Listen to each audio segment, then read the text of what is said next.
Hi, all my online friends. I'm so happy to be back with another art journaling series, little series of 4 videos. This is the first one. My name is Wilna, and I am going to be your art teacher for these little tutorials. So I'm going to do it a little differently this time. I'm going to be uploading my videos to YouTube first, and then I'll do the blog posts at a later date. And for this little series of 4 videos, I'm using the illustrations from my Paint and Prayers online class. You can see the details in the description below, or just wait till the last little frame of the video. There's going to be a little graphic with all the details. So the illustrations are from that class. Also,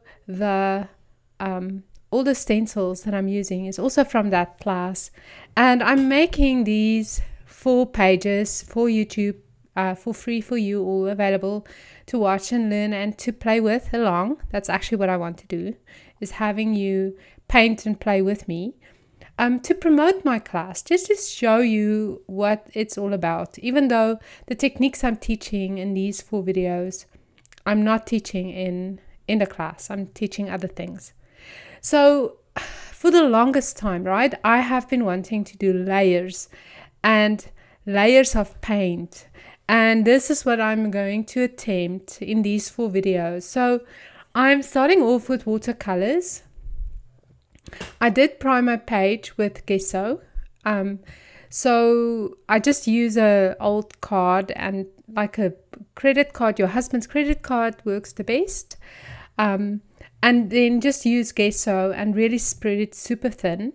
And then I paint it with watercolors on top of it. As you can see there, it dries completely different because it sits on top of the gesso. It's not being absorbed into the paper. And now I'm going to use heavy glossy gel, and I'm going to use a stencil that I made that you can find a cut file for in the online class, Paint and Prayers. And I'm going to just spread it through the stencil with a spatula. Well, yeah, it's actually a palette knife, that's what you call it. So I'm just going to use that little palette knife, and I'm going to spread the heavy gel through the stencil. You're not really going to see it because it dries clearly, but what I love about it is the texture it creates on the page. So it really turned out great, and you'll see now once I take a darker color and I paint over it, it just comes to life. So that is the magic of the gel. There's so many other things you can do with the gel, but I just decided to do this one thing with the heavy gel.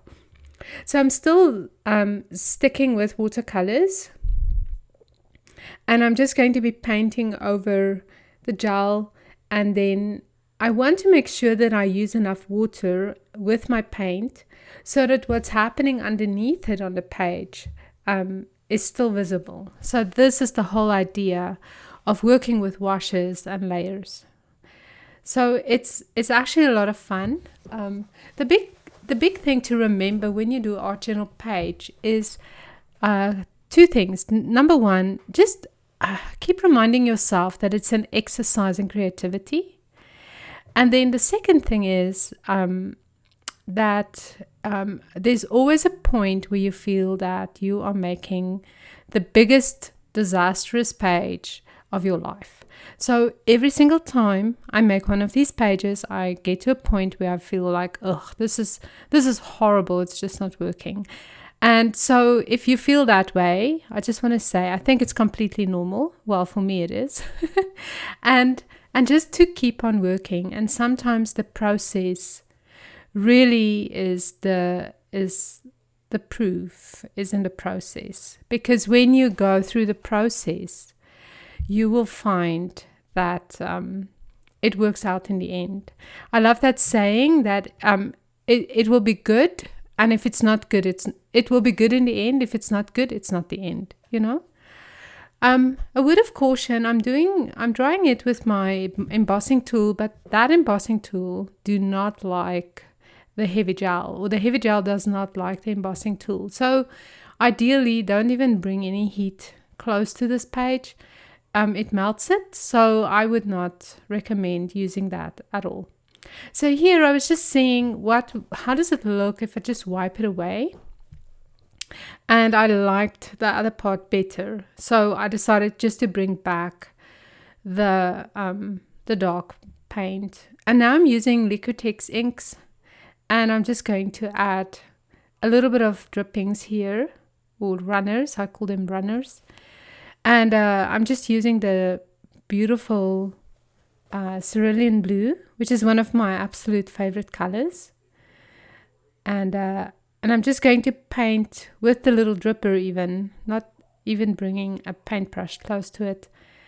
And then I'm going to use a darker color and just paint back what I wiped off, basically. So I love the happenings on this page, and I'm going to set it aside just to let it dry completely. And then I will add my illustration and see where the page take me from there. So now I decided to add a little bit of violet. So I love this violet color by Liquitex. It's just one of my absolute favorite colors.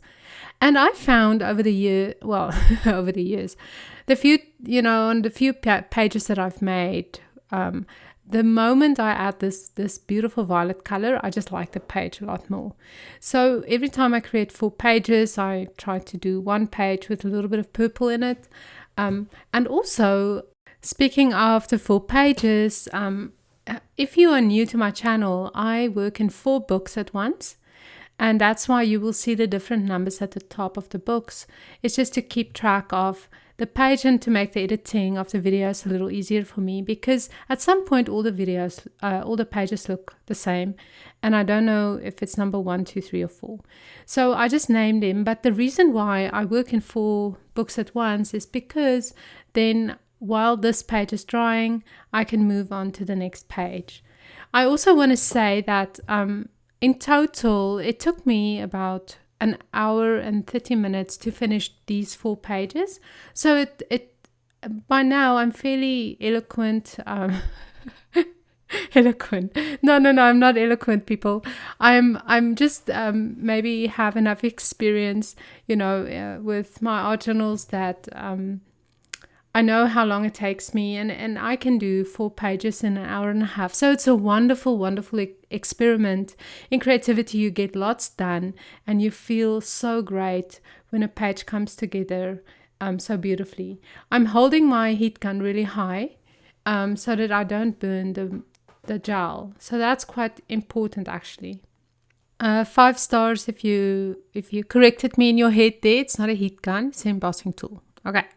So now I'm going to add a little bit of this mint color to the white. So you can't buy that color. I mixed it in that little bottle. So when the little drip bottles get low, I would mix other colors in it. You'll see I'll mix an orange in one. And I'm just going to paint back a little bit of calmness. The whites are a little blown out here because the sun came out with the video. But it's okay. I think you get what I'm doing. I love to see the strokes of the paint. And I also like to see a little bit of that dry brush look. So I like to play with even with the paintbrush strokes. Can be a lot of fun. So now one would think, why do you do all these washes and then you paint over it, right? You know what? Again, it's part of the process. So the parts where it shows underneath, where you can see the layers, I will appreciate that, and I love that. And where I paint them back, that's just the way it is. So not a lot of rhyme or reason here. It's way more just, again, the process.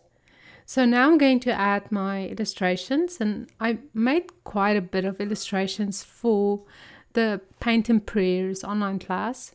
There's so much in that class, so you really should just click through and get enrolled and get busy with it. It's going to be absolutely worth the $24 you spend, or $25 you spend to enroll.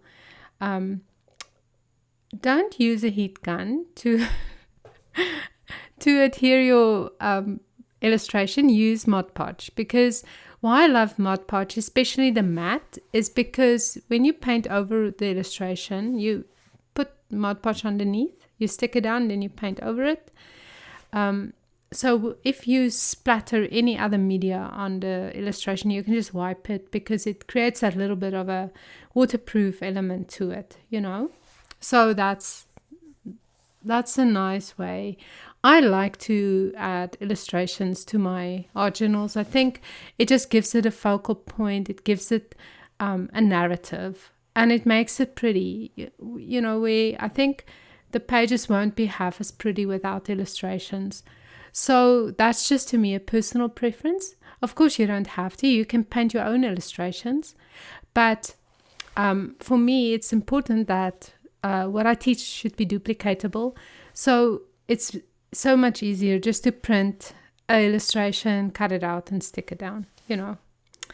Okay, so now I'm using a bigger brush, and I'm just painting a little bit of the white. And I like to get it as close to the flowers as possible, because that way it looks like the flowers are integrated into the page and not stuck on it. And I also love the way that the gel is showing up as texture underneath the paint. So that is really a cool way of, you know, working with the gel. You'll see other ways with the other 3 pages that I will upload soon, how the gel worked with the watercolors. So it's quite nice. So let this dry, and then lastly we're just going to be doodling. So I discovered a new way of doodling on my pages, and it's called graffiti. I love using stencils with spray paint. I have black and white, and I probably should add a few more colors to my palette here. But I make all these little stencils with my Silhouette Cameo, and in the online class you'll find all the files to do this as well. So I'm not showing you in the YouTube video the final page, because I just wanted to get the YouTube video up. But I will blog at some point, and I will post on Instagram a link to the blog, you know, where you can see the final pages with the journaling done and everything. So thank you so much for watching. Up next is just a little ad for my online class. And here you can see what you get for it, and it's absolutely worth it. So there's a link just in the description below. Click it through and enroll. And I'll see you soon on the interwebs again. Bye.